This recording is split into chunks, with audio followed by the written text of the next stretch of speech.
KPBS On Demand is supported by the San Diego County Toyota dealers, presenting the new 2025 Camry with refined design and performance. Visit your local Toyota dealer to learn more about all the features the new 2025 Camry offers. The San Diego County Toyota dealers. We make it easy.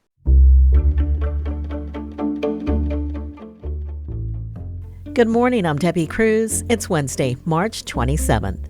There's a San Diego connection to the Supreme Court case on an abortion medication. More on that next, but first, let's do the headlines. Teachers who have received layoff notices from San Diego Unified rallied outside the school district's headquarters yesterday evening before the regular school board meeting. Earlier this month, the board approved layoffs for more than 400 staffers, trying to cover a budget deficit of nearly $94 million. The teachers' union says the district has the financial resources to avoid the layoffs. Kristen Harper is one of the teachers who got a pink slip. There's also a rainy day fund that the district could use to help us get to that point. But trustee Cody Pedersen says the district has to plan for the worst. Ultimately, the board is responsible for guaranteeing the immediate, medium-term, long-term well-being of the whole. And in relation to that, I do believe the issuing of pink slips was necessary. One unknown at this time is how much money the district will get from the state, which is also facing a budget deficit. Crime in the city of San Diego was down last year for the second year in a row. There was a nearly 3% overall drop in crime, including a more than 13% decrease in homicides. The number of sexual assault and gang-related crimes also fell. The report showed San Diego's violent crime rate as one of the lowest of major cities in the U.S.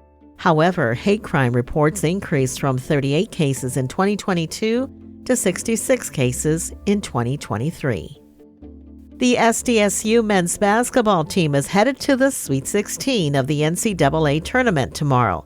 The Aztecs will play the UConn Huskies in the regional semifinal in Boston. It'll be a rematch of last year's championship game when the Huskies beat the Aztecs 76-59. Tip-off for tomorrow's game is at 4:39 p.m., and you can watch it on TBS. From KPBS, you're listening to San Diego News Now. Stay with me for more of the local news you need. KPBS On Demand is supported by Paint Care, offering households and businesses in California more than 800 leftover paint drop-off sites for recycling. Quantities of 100-plus gallons of paint may qualify for a large volume pickup. Learn more at paintcare.org.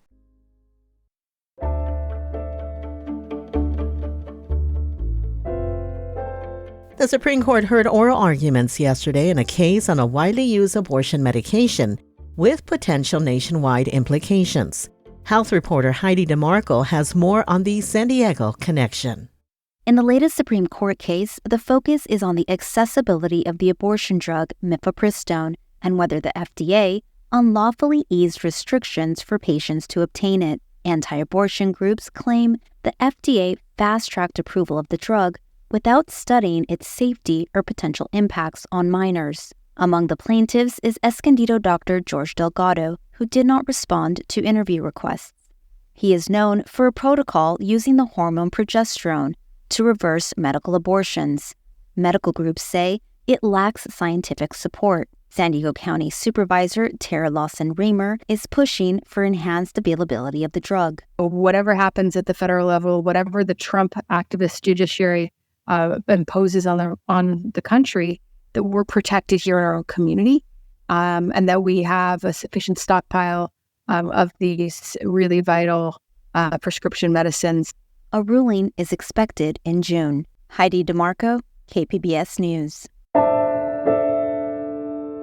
CDC data shows that a rising number of high school students are reporting poor mental health.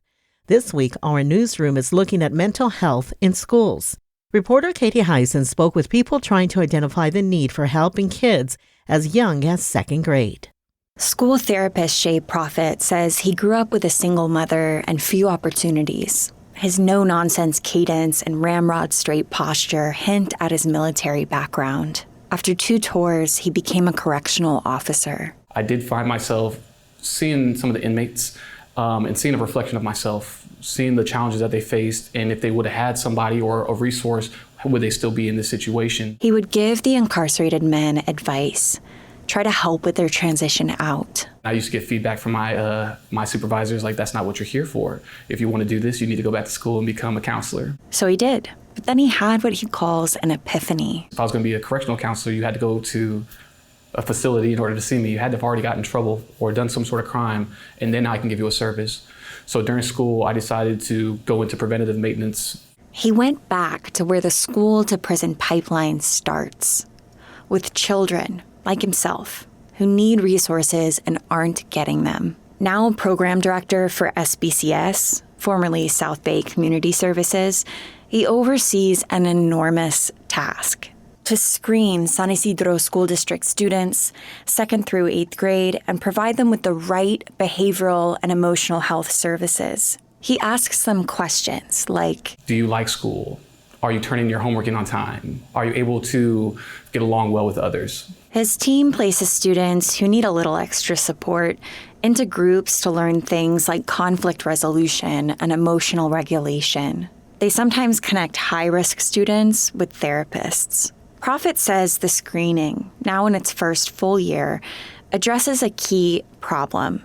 A lot of students who need help don't seek it. Beforehand, all my referrals would come from either the teachers or the parents, but it kind of eliminates the voice of the student themselves. Screening lets them bring the services to the students. They also work with caregivers. If we're putting a Band-Aid on it, we're working with them at school, and then they go home and it gets washed off because they don't have the appropriate services or they don't have the resources available to them, then a lot of our work is just going in circles. So we try to reach out to the families and see what resources they might need. What do students themselves think? They look at mental health and the current mental health crisis that the youth are at, not as so much a cause, but rather as a symptom of many other ways we're neglecting and failing our students. That's Matthew Kitoriano, high school junior and San Diego Unified Student Board member.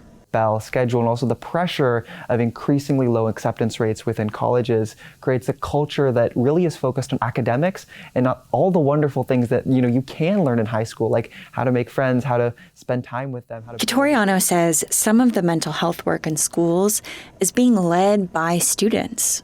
With UCSD, they're designing a new curriculum. Using the classroom as a space to say, hey, the same way we talk about, here's what to do if you get scraped on the playground. Here's what to do if you hit your head. Like the same way that we treat physical injuries, we also want to think about how do we care for our mental health. State funding has allowed 3 schools to create wellness centers. Spaces where students can maybe take 10, 15 minutes out of their day and just sit in a calming space. They're wonderful and they have great snacks. But he says it's hard to staff centers at all schools because of limited resources. Having an inclusive space is great, but without someone in there to look after, to make sure that people are really being supported in that space, these wellness centers really can't be reaching their full potential. Despite more mental health initiatives in schools, some students fall through the cracks. Tomorrow, we'll look at a group facing some of the highest needs and biggest barriers: LGBTQ plus students. Katie Hyson, KPBS News.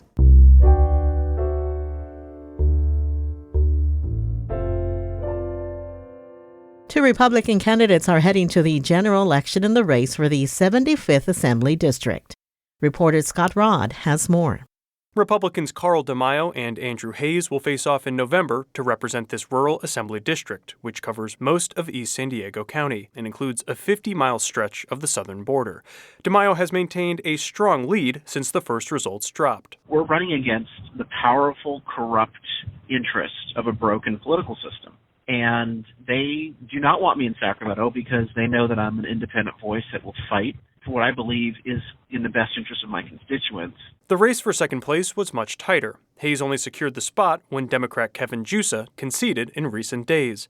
Hayes supports tightening border security and being tougher on crime, though he says he's willing to work across party lines in Sacramento. At the end of the day, my job is not to just, scream really loudly. My job is to serve my constituents and get something done. Under state election laws, the top 2 primary finishers in assembly races, regardless of party, face off in the general election in November. Scott Rodd, KPBS News. Coming up, we hear from a local family struggling to find childcare. That and more just after the break.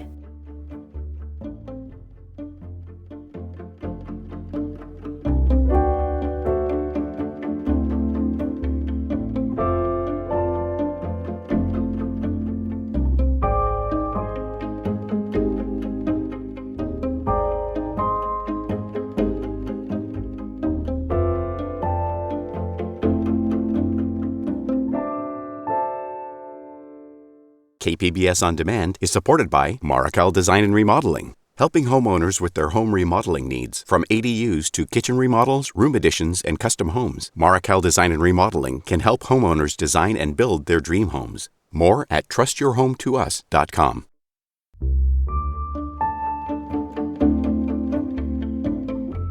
Vietnam veterans and their families were at Miramar National Cemetery yesterday for a ceremony marking Vietnam Veterans Day. Military and veterans reporter Andrew Dyer has more.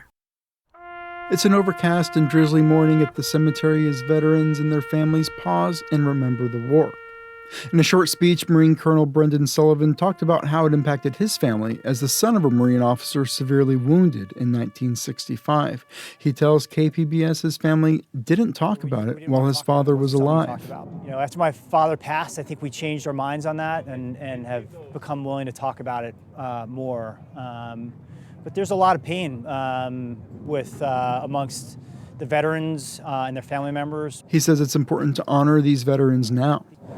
They gave so much and they received so little. In 2012, President Barack Obama proclaimed Vietnam Veterans Day March 29th. That was the day in 1973 U.S. combat operations ended.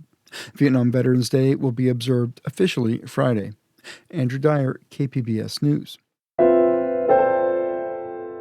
The San Diego Unified School Board was supposed to consider a resolution last night recognizing April as Arab American Heritage Month, but the item was unexpectedly pulled from the agenda. Education reporter MG Perez tells us why. It's very important for us that we are defining our own narratives rather than the board succumbing to external pressure. Farida Arakat is the youth program manager for the Arab Community Center of San Diego. For the past couple of weeks, she and other community leaders have worked with San Diego Unified on a resolution honoring Arab American heritage in April. But unexpected last-minute edits by the board eliminated references to specific Arab-speaking countries and Palestine. That upset members of the community, and now the item is being revised. We hope that it is a step for us to have a partnership with the school board, with faculty, with students, and be able to actually shape the culture there. The resolution was co-authored by Board Vice President Cody Pedersen. We are fully committed to our Arab American community. It's an issue that is obviously at this point in time entangled with a lot of stuff that's going on geopolitically. And, my commitment is to have a resolution that we're all proud of. The board is now scheduled to consider the revised resolution at their April 16th meeting. MG Perez, KPBS News.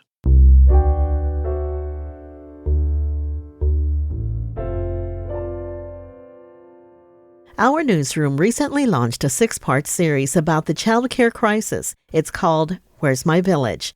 We also hosted a child care resource fair for families and providers over the weekend. Reporter and creator of the series, Tanya Thorne, says families in the community need the help. Families and child care providers filled the KPBS Community Engagement Room to learn more about the child care system in San Diego, like the Carnahan family. Dominic is in the Navy and Rebecca is a teacher. They welcomed their baby Sylvia 5 weeks ago. I think there's a lot of anxiety, at least for me, surrounding the child care issue. I'm a teacher. I go back to work in August. So we're looking for child care for them, but we are just really starting and we're feeling really far behind right now. They both said they feel lost navigating the child care system and disappointed at the lack of support. Advocates at the event announced they're pushing for a ballot measure to fund childcare in the 2026 election. Tanya Thorne, KPBS News. That's it for the podcast today. As always, you can find more San Diego news online at kpbs.org. Join us again tomorrow for the day's top stories. I'm Debbie Cruz. Thanks for listening and have a great Wednesday.